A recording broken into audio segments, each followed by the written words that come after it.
वज़ीर ख़ारजा एस जयशंकर का बड़ा बयान सामने आया है। कोटिल इकनॉमिक कॉन्फ्रेंस में बोले हैं एस जयशंकर वज़ीर ख़ारजा। यहाँ पर उन्होंने कहा है कि अक़वाम मुत्तहिदा के कामकाज के तरीके पर वो सवाल उठाते हुए कहते हैं कि यूएन एक पुरानी कंपनी की तरह है। यूएन दुनिया के साथ तालमेल बैठाने में नाकाम हुआ है। यूएन काम करने में बहुत कमजोर है।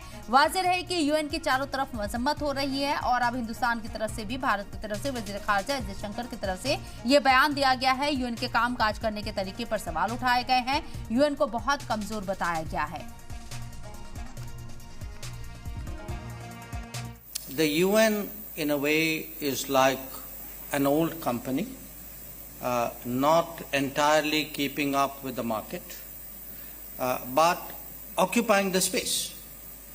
And when it's behind times, in this world you have startups and innovation, so different people start doing their own things.